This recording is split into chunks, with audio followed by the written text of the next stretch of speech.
Hello बच्चों, चलिए प्रश्न को पढ़ते। इसमें लिखा है 6500 एंगस्ट्राम तरंगदैर्ध्य के प्रकाश के लिए एक एकल झिर्री के कारण प्रथम विवर्तन निम्नलिखित जो है 30 डिग्री पर प्राप्त होता है। तो झिर्री की चौड़ाई यानी कितना होगा बच्चों, झिर्री की चौड़ाई का मान।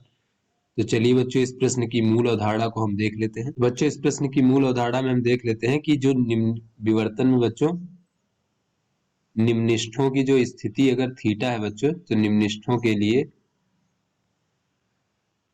अगर उसकी कोणीय स्थिति थीटा है तो ई साइन थीटा बराबर होता है बच्चों एन लेमडा, जहां पे बच्चों ई क्या है, वो झिर्री की चौड़ाई है बच्चों, और बच्चों थीटा क्या है, निम्नलिखित की कोणीय स्थिति, एन क्या है बच्चों कि कौन सा निम्नलिखित है, और लेमडा क्या है, प्रयुक्त प्रकाश की तरंग दैर्ध्य है। तो चलिए बच्चों अपने प्रश्न को हल करते हैं।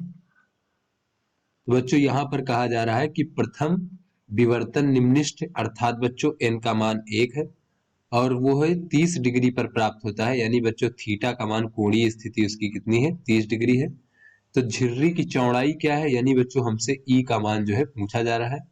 तो यहाँ से बच्चों अगर हम देखें तो ई साइन 30 डिग्री बराबर हो जाएगा, एन का मान 1 है और ये लेमडा बराबर है बच्चों 6500 एंगस्ट्राम। तो बच्चों ये जो हमारा साइन 30 डिग्री होता है बच्चों, इसका मान होता है 1/2। तो यहाँ से बच्चों ई बराबर हमें प्राप्त हो जाएगा 2 गुणे 6500 एंगस्ट्राम। तो बच्चों इसको हम कह सकते हैं इस प्रकार से 130, 65 दूना 130 और बच्चों ये 2 शून्य एंगस्ट्राम। तो एंगस्ट्राम का अर्थ होता है बच्चों 10 की घात -10 मीटर।